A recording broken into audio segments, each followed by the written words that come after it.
Updates. मुंबईच्या कोळीवाड्यात नारळी पौर्णिमेनिमित्त कार्यक्रम पार पडलेत। यावेळी लक्ष वेधलं ते एकनाथ शिंदे आणि आदित्य ठाकरेंच्या एंट्रीनं। दोन्ही नेते आमने सामने आले। त्यावेळी शिंदे आणि आदित्य ठाकरेंचे कार्यकर्ते देखील आमने सामने आल्याचं पाहायला मिळालं। आदित्य ठाकरेंच्या वरळी मतदारसंघात गेलेल्या शिंदेंविरोधात कार्यकर्त्यांनी घोषणाबाजी सुरू केली आणि यानंतर शिंदेंच्या कार्यकर्त्यांकडून सुद्धा जोरदार घोषणाबाजी करत प्रत्युत्तर देण्यात आलं।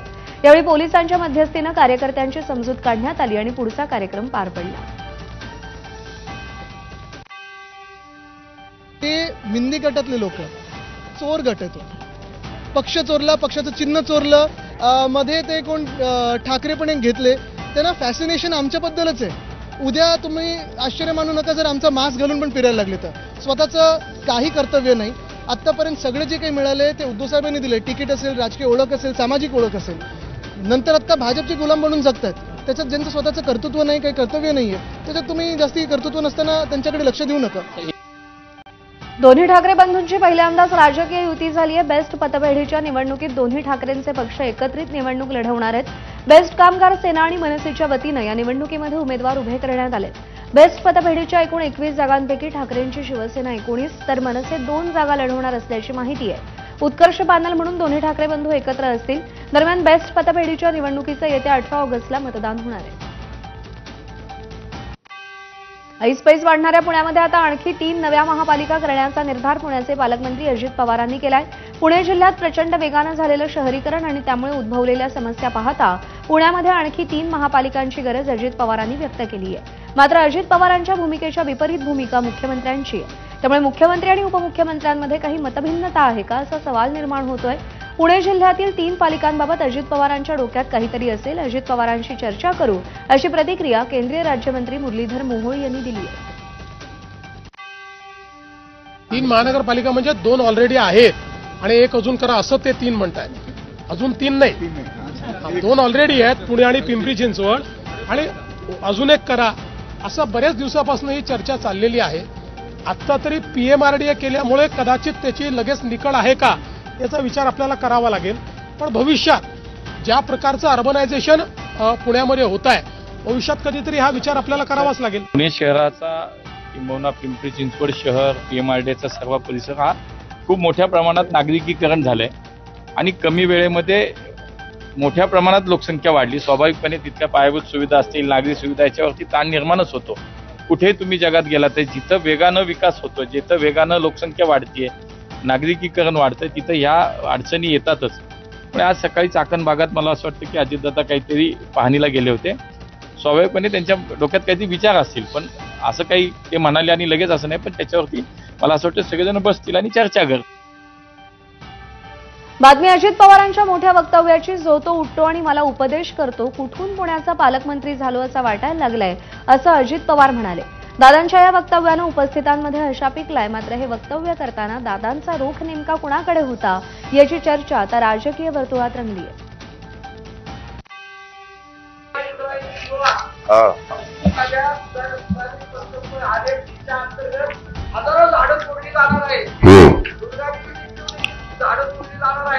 दुर्गा देवीची कोण झाडं तोडणार आहे? आधी शहरामध्ये एमआयडीसी क्षेत्रामध्ये आणि शहरामध्ये प्रचंड वृक्षतोड चाललेली आहे। आपण पालकमंत्री आहात, वृक्षतोड थांबवावी अशी पालकमंत्री म्हणून आपल्याला विनंती आहे आमची। हे सगळं ऐकलं ना, कुठनं या पुण्याचा पालकमंत्री झालो असं वाटायला लागलं। जे ते उठतंय ते मला उपदेशच करायला लागतंय। सगळा मागता मीच घेतलेला आहे, यांनी नुसतं उपदेश करायचा आहे। ठीक आहे, धन्यवाद। नागपूरमध्ये रजनी ते पुणे जंक्शन दरम्यान वंदे भारत एक्सप्रेस सुरू करण्यास रेल्वे मंत्रालयानं मान्यता दिली होती। येत्या रविवारी पंतप्रधान नरेंद्र मोदी यांच्या हस्ते वंदे भारत एक्सप्रेसला हिरवा झेंडा दाखवला जाईल। मात्र नियमित सेवा 14 ऑगस्टपासून सुरू होणार आहे। सोमवार वगळता आठवड्यातून 6 दिवस वंदे भारत धावणार आहे। या गाडीचं तिकीट भाडं 1500 ते 3000 रुपये असेल। वर्धा, बडनेरा, अकोला, भुसावळ, जळगाव, मनमाड, कोपरगाव, अहमदनगर, दौंड असे थांबे या गाडीला असतील। त्याचसोबत बेळगाव, बंगळुरू आणि अमृतसर ते श्रीमाता वैष्णोदेवी कटरा या 2 मार्गांवर देखील वंदे भारत एक्सप्रेस 10 ऑगस्टला धावणार आहे। यानंतर बातमी बीडमधून आहे। बीडमध्ये 2017 मध्ये हरवलेला मुलगा तब्बल 8 वर्षांनंतर आपल्या आईवडिलांच्या कुशीत परत आला। हे शक्य केलं बीड पोलिसांनी। हा मुलगा तेव्हा हरवला तेव्हा तो अवघ्या 16 वर्षांचा होता। बीड पोलिसांनी 100हून अधिक तुकड्यांना एकत्र करून अखेर या मुलाला शोधून काढलंय. बीड पोलिसांनी या मुलाच्या आईला तिचा काळजाचा तुकडा परत मिळवून दिलाय. 8 वर्षांनी आपल्याला काळजाच्या तुकड्याला मिठी मारल्यानंतर आईला अश्रू अनावर झाले. नांदेडच्या मुखेड तालुक्यातील बिल्लाळी गावामध्ये एक धक्कादायक घटना घडली. पिसाळलेला कुत्रा चावल्यामुळे एक म्हैस आजारी पडली. वेळेत उपचार न मिळाल्यानं काही दिवसांनी तिचा मृत्यू झाला. मृत्यूपूर्वी गावातील अनेक ठिकाणी या म्हशीचं दूध वितरित करण्यात आलं होतं. म्हशीला कुत्रा चावल्याचं कळताच गावातील तब्बल 182 जणांनी रेबीज प्रतिबंधक लस घेतली. म्हशीला रेबीज झाला असेल त्यामुळे तो आम्हालाही होईल अशी भीती गावकऱ्यांना वाटतेय. त्यामुळे त्यांनी लस घेतल्याची माहिती डॉक्टरांनी दिली आहे. ठाणे मुख्यालयातील 9 पोलीस कॉन्स्टेबल निलंबित करण्यात आले. ठाणे कारागृहातून कैद्यांना वैद्यकीय उपचारासाठी रुग्णालयात नेलं असताना 7 पैकी 2 कैदी बेपत्ता असल्याचं उघड झालं. कळव्याच्या शिवाजी हॉस्पिटलमध्ये करण्यात आलेल्या तपासणी दरम्यान हा प्रकार उघडकीस आला. दरम्यान बेपत्ता कैद्यांचा ठावठिकाणा विचारला असता उडवाउडवीची उत्तरं देत दिशाभूल करण्याचा प्रयत्न करण्यात आल्यानं 9 पोलीस कॉन्स्टेबल निलंबित करण्यात आले. सातारा जिल्ह्यातील वाई तालुक्यात महिलांनी अवैध दगडाच्या क्रशर विरोधात एल्गार पुकारलाय. महिलांनी रक्षाबंधनाच्या पार्श्वभूमीवर मुख्यमंत्री देवेंद्र फडणवीसांना स्वतःच्या रक्तानं पत्र लिहित न्याय मागितलाय. देवाभाऊ ओवाळणीमध्ये 1,500 नको, तुमच्या लाडक्या बहिणींना अवैध क्रशर बंद करून न्याय द्या असं आवाहन या महिलांनी केलंय. मागच्या 22 दिवसापासून वाई ते मुंबई मंत्रालयापर्यंत लॉंग मार्च काढलेला आहे. रस्त्यावर कचरा टाकणाऱ्या कपडा दुकानदाराला वैजापूर नगरपालिकेचे मुख्याधिकारी बिघोत यांनी चांगलाच धडा शिकवलाय. रस्त्यावर टाकलेला कचरा त्यांनी पुन्हा दुकानात टाकला आणि प्रश्न विचारला, आता कसं वाटतंय? तसंच दुकानदाराला 1,000 रुपयांचा दंड आकारलाय.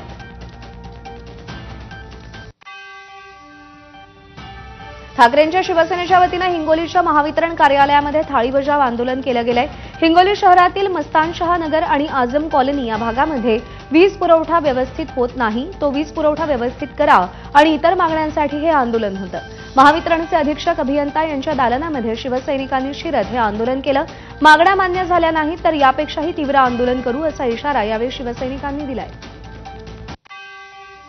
कोल्हापूरचे पालकमंत्री प्रकाश आंबेडकर यांनी सर्किट बेंच इमारतीच्या कामाची पाहणी केली. 18 ऑगस्टपासून याच इमारतीमध्ये मुंबई उच्च न्यायालयाचे सर्किट बेंच सुरू होणार आहे. 17 ऑगस्ट रोजी या संदर्भातला भव्य कार्यक्रम राज्य सरकारच्या वतीनं घेण्यात येणार आहे. तत्पूर्वी प्रकाश आंबेडकर यांनी इमारतीच्या कामाची पाहणी केली. नाशिकच्या चांदवड इथल्या सोग्रास फाट्यावर एक गंभीर अपघात घडलाय. मुंबई आग्रा राष्ट्रीय महामार्गावर भरधाव वेगात असलेल्या छोट्या टेम्पोनं शाळकरी विद्यार्थ्यांना धडक दिली. या अपघातामध्ये एक विद्यार्थी ठार तर 10 ते 12 विद्यार्थी जखमी झाल्याची प्राथमिक माहिती मिळाली आहे. जखमी विद्यार्थ्यांना तात्काळ उपचारासाठी चांदवड आणि पिंपळगाव इथल्या रुग्णालयात हलवण्यात आलंय. मंत्री दादा भुसे मालेगावकडे जात असताना त्यांनी घटनास्थळी धाव घेऊन मदत कार्य केलंय. रुग्णालयात जाऊन त्यांनी जखमींची विचारपूसही केली आहे. चांदवड येथील सोग्रास फाट्यावरती अपघात झाल्यानंतर मुंबई आग्रा महामार्ग संतप्त जमावानं रोखून धरला. अपघातग्रस्त टेम्पो चालक दारूच्या नशेत असल्याची शक्यता पोलिसांनी वर्तवली. 10 ते 12 विद्यार्थी जखमी तर 1 विद्यार्थ्याचा मृत्यू झालाय. त्यामुळे संतप्त जमावानं थेट मुंबई आग्रा महामार्गावरती आंदोलन केलं. दरम्यान या अपघातामध्ये मृत्युमुखी पडलेल्या विद्यार्थ्यांच्या नातेवाईकांना 4 लाख रुपयांची मदत जाहीर करण्यात आली आहे. तर सर्व जखमींचा शासकीय खर्चानं उपचार होणार आहे.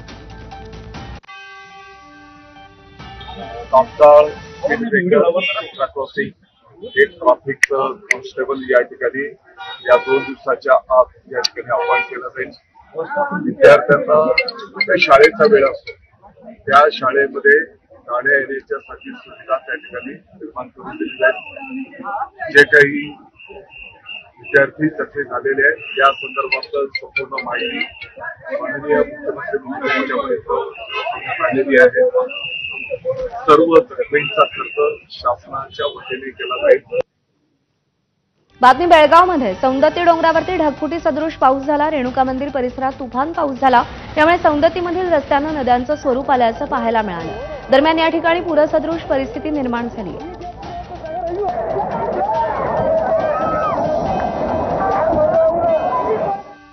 मुसळधार पावसामुळे हिंगोलीमध्ये अनेक ठिकाणी पूरस्थिती निर्माण झाली आहे. जिल्ह्यातील कयाधू नदीला पूर आलाय. पुराचं पाणी रस्त्यावरून वाहू लागलंय. त्यामुळे 10 ते 12 गावांचा संपर्क तुटलाय.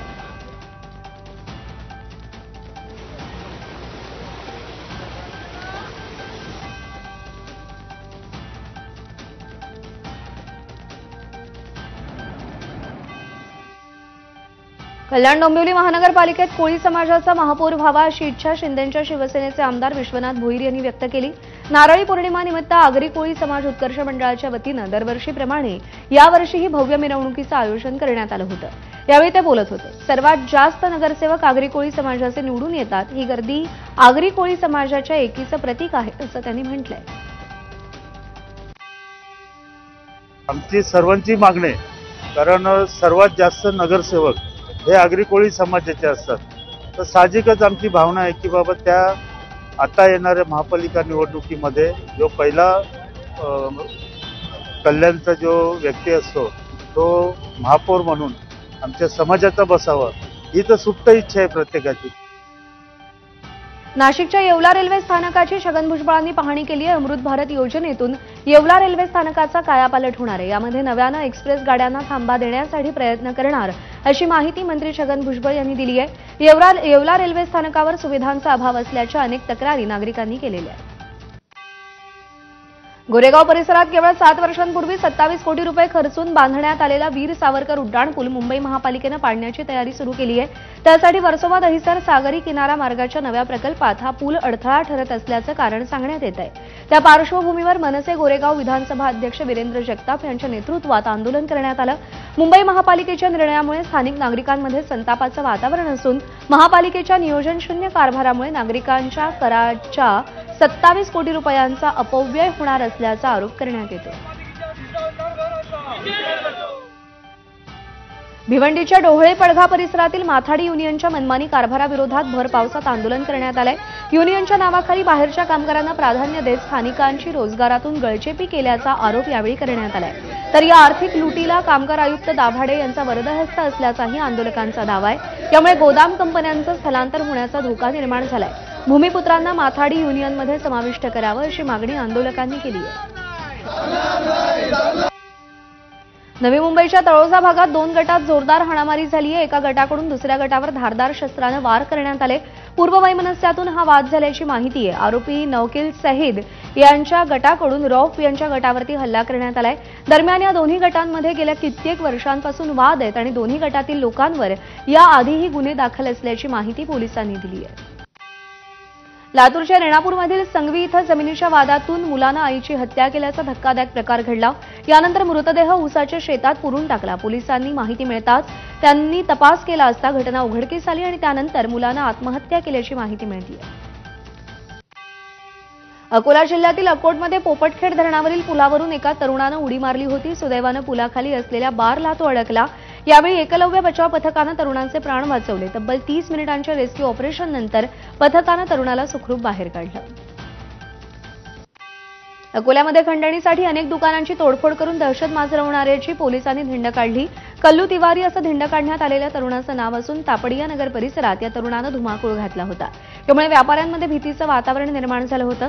मात्र पोलिसांनी कल्लू तिवारीला ताब्यात घेत धिंड काढल्यानं गुन्हेगारांना वचक बसेल असं बोललं जात आहे। वाशिमच्या मालेगावात पोलिसांनी अवैध गांजा विक्री 3 महिलांवरती मोठी कारवाई केली आहे। यामध्ये 11 किलो 700 ग्रॅम गांजा जप्त करण्यात आलाय। गांजाची बाजारभावानुसार किंमत सुमारे 1,40,000 आहे। ही कारवाई मालेगावमधील मेडशी कोलदरा फाट्यावरती केली गेली आहे। मुंबईच्या मालाड जोगेश्वरी दादर तसंच नवी मुंबईमध्ये एएनसीनं कारवाई केली आहे। यामध्ये 10 कोटी रुपयांचे एमडी ड्रग्ज जप्त करण्यात आलेत। तर या प्रकरणी 5 जणांना अटक देखील करण्यात आली आहे। केंद्र सरकारकडून इलेक्ट्रिक वाहनांवरील सबसिडी 2028 पर्यंत वाढवण्यात आली आहे। पीएम ई ड्राईव्ह स्कीमला 31 मार्च 2028 पर्यंत मुदतवाढ देण्यात आली आहे। केंद्र सरकारनं 1 ऑक्टोबर 2024 पासून पीएम ई ड्राईव्ह योजना सुरू केली होती। 10,900 कोटी रुपयांची योजना मार्च 2024 ला संपणार होती, परंतु त्याआधीच या योजनेला मुदतवाढ देण्यात आली आहे। टॅरिफचा निर्णय रोखला तर 1929 सारखी भयंकर मंदी येईल असा इशारा अमेरिकेचे अध्यक्ष डोनाल्ड ट्रम्प यांनी कोर्टालाच दिलाय। टॅरिफच्या निर्णयात कोर्टानं पडू नये असा गर्भित इशारा त्यांनी दिला। टॅरिफच्या निर्णयांमुळे अमेरिकेला अब्जावधी डॉलर्सचा फायदा असल्याचा दावा ट्रम्प यांनी केलाय। तसंच शेअर बाजारात टॅरिफ निर्णयामुळे रोज नवे विक्रम असल्याचंही त्यांचं वक्तव्य आहे। 2020 ते 2024 या 4 वर्षात कॅनडामध्ये राहणाऱ्या एकूण 1,203 भारतीयांचा मृत्यू झालाय अशी माहिती केंद्र सरकारनं संसदेत दिली। विदेश राज्यमंत्री कीर्तिवर्धन सिंग यांनी राज्यसभेमध्ये लेखी उत्तरात ही माहिती दिली। ज्या 1203 भारतीयांचा मृत्यू झालाय त्यामध्ये काही मृत्यू हे वृद्धावस्था, आरोग्याच्या कारणामुळे तर दुर्घटना, आत्महत्या, हिंसाचार आणि हत्या या सगळ्या कारणांचा समावेश आहे। कोल्हापूरच्या नांदणी मठातील महादेवी हत्तीणीला परत आणण्यासंदर्भात सोमवारी सर्वोच्च न्यायालयामध्ये सुनावणी होणार आहे। हत्तीणीसाठी सर्वोच्च न्यायालयात पुनर्विचार याचिकेसंदर्भात काल राज्य सरकार, नांदणी मठ आणि वंताराच्या वकिलांची बैठक झाली। त्यामुळे आता नांदणी मठातील महादेवी उर्फ माधुरी हत्तीणीच्या परतीची आशा सर्वत्र निर्माण झाली आहे। कोल्हापूर जिल्ह्यातील नांदणी मठातील महादेवी हत्तीणीला परत आणावं या मागणीसाठी बेळगाव जिल्ह्यातील शेडबाळमधील गावकऱ्यांनी भव्य मोर्चा काढत तहसीलदारांकडे मागणीचं निवेदन सादर केलं। तसंच यावेळी माधुरी हत्तीणीला परत आणावं अशा घोषणाही देण्यात आल्या। या मोर्चामध्ये ज्येष्ठ नागरिक, महिला आणि तरुण विद्यार्थ्यांसह सुमारे 5000 बांधव सहभागी झाले होते। अकोला जिल्ह्यात अनेक दिवसांच्या विश्रांतीनंतर पावसाची पुन्हा हजेरी पाहायला मिळाली। बाछटाकळी तालुक्याला पावसानं चांगलंच झोडपून काढलं। बिद्रुपा नदीला पूर आल्यानं पुलावरून पाणी वाहत आहे, त्यामुळे कोलेश्वर मंदिर रस्ता पूर्णतः बंद झालाय। त्यामुळे गावकऱ्यांना जीव धोक्यात घालून ये-जा करावी लागतेय। वाशिमच्या रिसोड तालुक्यातील रिठत परिसरात जोरदार पाऊस झालाय। रिठत ते ढोरखेडा रस्त्यावरती असलेल्या पुलावर पाणी असल्यानं रस्ता बंद झालाय। रस्ता पार करण्यासाठी जीव धोक्यात टाकून जीवघेणा प्रवास नागरिक करतायत। रिठतच्या जुन्या गावाकडे कमी उंचीचा पूल असल्यानं गावचा संपर्क तुटला असून पुलाची उंची वाढवण्याची मागणी गेल्या अनेक वर्षांपासून नागरिक करतायत। त्याकरता प्रशासनानं निधी मंजूर करण्याची मागणी केली होती। बातमी एबीपी माझाच्या इम्पॅक्टची। जिथे आजवर कधीच बस पोहोचली नव्हती त्या तिखाडी गावात रक्षाबंधनाच्या पूर्वसंध्येला एसटी बस पोहोचली। यावेळी गावातील महिलांनी आनंद व्यक्त करत एबीपी माझाच्या प्रयत्नांबद्दल मनापासून आभार मानले। नागपुरातील तिखाडी, उमरा, दुधा या गावांमध्ये आजवर कधीच बस पोहोचली नव्हती, त्यामुळे इथले गावकरी चंपाखापरी रस्त्यावरती जाऊन बस पकडायचे। एबीपी माझानं गावकऱ्यांसाठी आवाज उठवल्यानं आज प्रशासनातील अधिकाऱ्यांच्या उपस्थितीमध्ये गावात बस पोहोचली। दर महिन्याला 55,000 रुपये घराचं भाडं देणाऱ्या एका भाडेकरूला आयकर विभागाच्या नियमाकडे दुर्लक्ष करणं चांगलंच भूलय।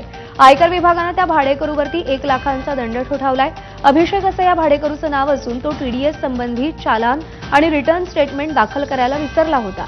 आयकर विभागाच्या नियमानुसार जर कोणताही व्यक्ती 50,000हून अधिक भाडं देत असेल तर त्यावरती 2% टीडीएस कापणं बंधनकारक आहे। तसंच भाडेकरूनं फॉर्म 26 क्यूसी भरणं आवश्यक आहे, तर फॉर्म 16 सी घरमालकानं द्यायचा असतो। हे टीडीएस प्रमाणपत्र असतं। जर टीडीएस वेळेवर कापला नाही तर 10,000 ते 1 लाखांपर्यंतचा दंड आकारला जाऊ शकतो। अमरावतीच्या मोर्शी शहरामध्ये उपविभागीय अधिकारी प्रदीप पवार यांच्या कारची काच फोडून त्यात ठेवलेली रिव्हॉल्वर चोरट्यांनी चोरून नेली। शासकीय बंगल्याच्या टीन शेडमध्ये उभ्या केलेल्या खासगी कारची काच फोडून त्यात ठेवलेली रिव्हॉल्वर चोरट्यांनी चोरली। चोरानं कारमध्ये ठेवलेल्या चाव्या उचलल्या आणि शासकीय बंगल्याचा गेट उघडून आत प्रवेश केला, पण तिथून काहीही चोरीला गेलं नाही। या घटनेनं मात्र खळबळ उडाली आहे। शासकीय अधिकाऱ्यांच्या बंगल्यात देखील चोरानं चोरीची हिंमत केल्यानं नागरिक सुरक्षित आहेत का हा सवाल प्रामुख्यानं उपस्थित होतोय। आणि या बातम्या